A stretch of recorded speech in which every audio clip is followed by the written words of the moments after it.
situated here and then I'll start. Probably should have gone up a size on the Spanx today. I may have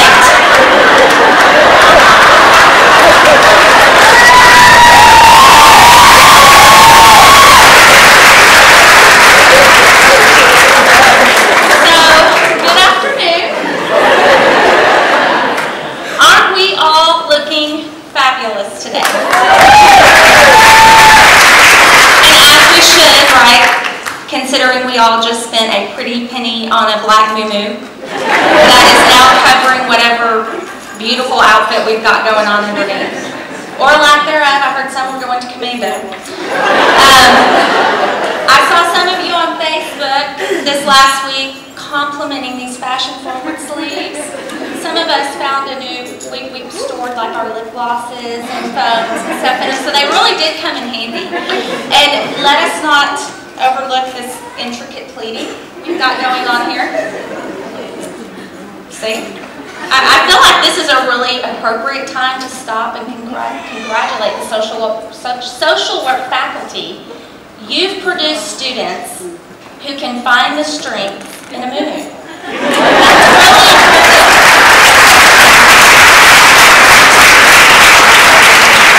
Really impressive. I can see a little bit from here, and I do notice that several of you have a little extra regalia around your necks. I'm going to be honest. I hope this doesn't offend anyone, but I had a real struggle with this one. The idea of having to purchase something I had earned, honor cords, it just did not sit well with me. And it was a real dilemma because I really wanted to wear honor cords. So after talking with a couple of my dear friends, Andrea and Sharissa, who with clear conscience bought their award, and also after, working through numerous process recordings, trying to work through all those thoughts and feelings associated with this issue, I had nothing. So I decided what I needed was some good old-fashioned retail therapy. And so I went to my favorite one-stop therapy shop, the Goodwill in North Little Rock. And as I was browsing, I came upon a pile of drapery cords. I was immediately struck with how similar drapery cords are to honor cords. I am thrilled to be able to stand here today and tell you that I left Goodwill on that beautiful afternoon having given back to my community and having purchased $4.99 honor cords.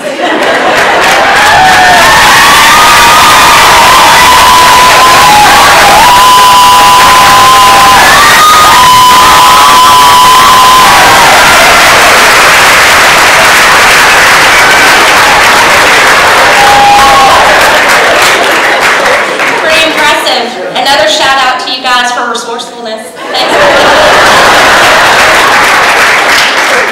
As you can see, I'm sure this didn't escape you, these extra tassels on the end, which I think really just adds to the classiness of them. And I do hate to point out the obvious, but I will. My honor cords are bigger and longer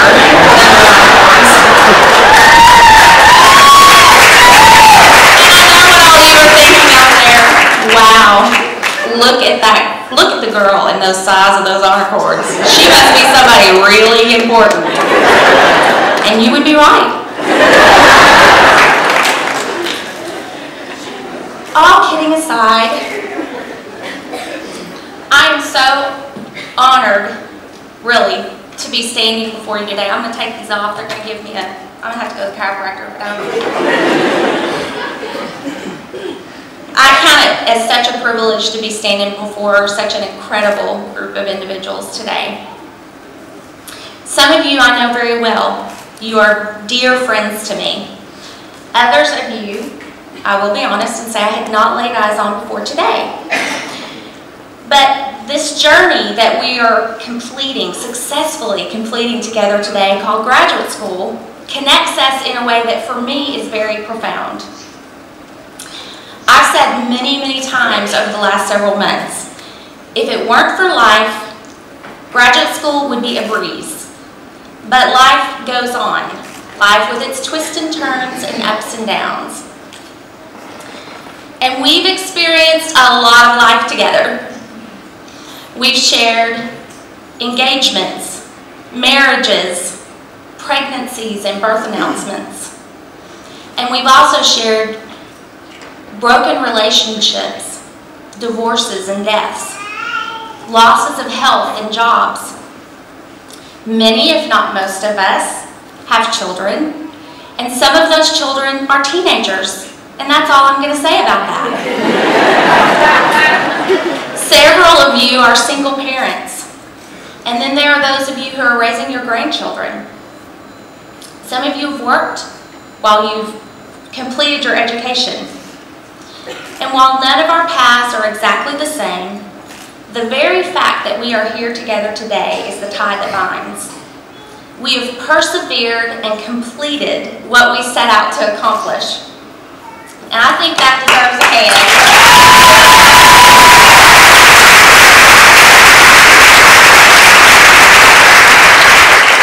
We're going to need this same tenacity as we move forward into our respective careers.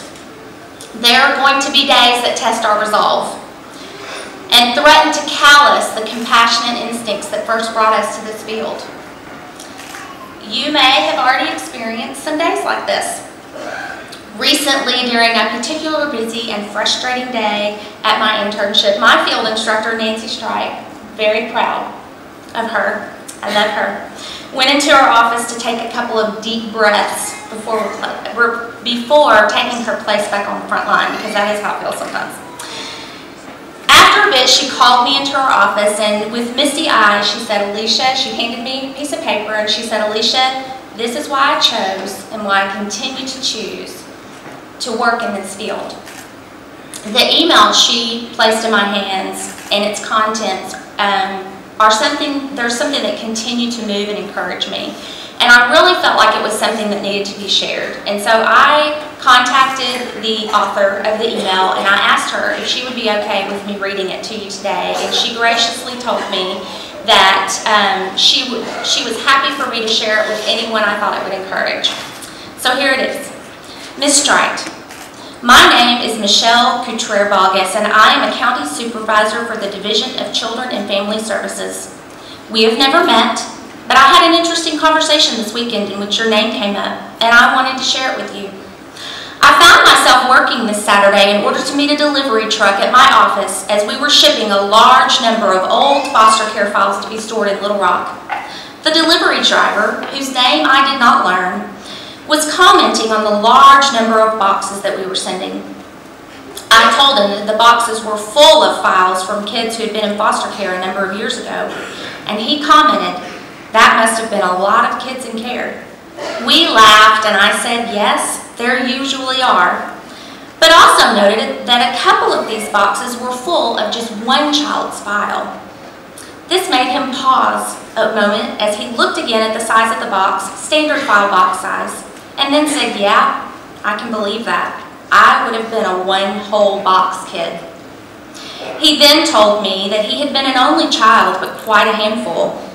He didn't ever say he had been in foster care, but said that he had had a lot of juvenile delinquency issues and had been in multiple placements throughout his youth, including a stay at a facility with a special unit for delinquent kids.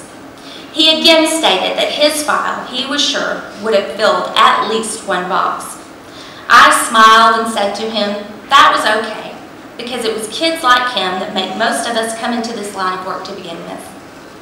He then told me that there was one worker he had had that made all the difference in the world to him. He said he blew through a lot of caseworkers, but there was one who called him out on his bull and actually cared about me.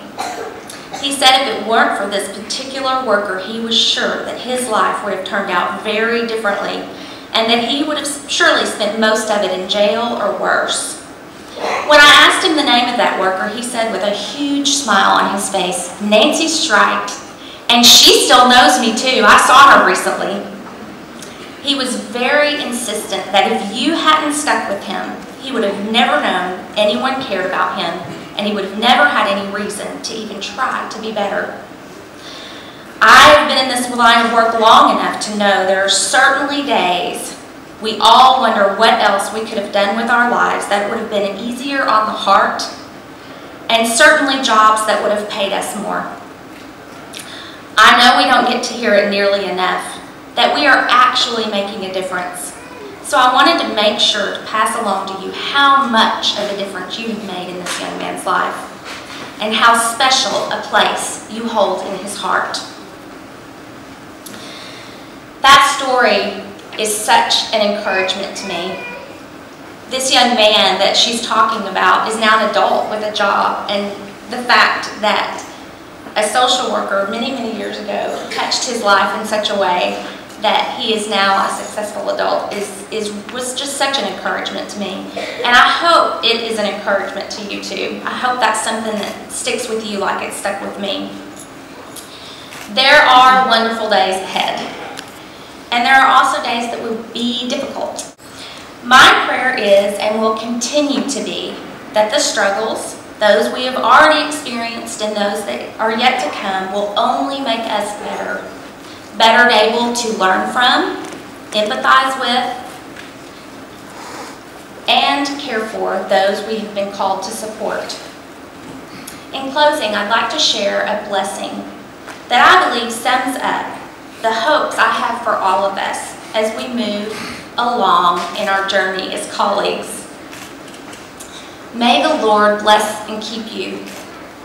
May He bless you with eyes that see beauty and strength in the midst of what others may see as brokenness. May He bless you with a heart that remains tender and eager to hear the stories of those we are serving. May He inspire you to feed the hungry, care for the sick, and cry out for those without voice. May the Lord grant you courage to fight against injustice and oppression. May He give you strength to persevere in the face of hardship, and wisdom when the lines between right and wrong are blurred. May the Lord bless you with hope for better tomorrows, and may He comfort you and give you peace when your efforts seem inadequate or go unnoticed. May the Lord bless you with creativity, mindfulness, and the ability to accept and embrace whatever big or small ways He chooses to use you to change the world. God bless you, class of 2014.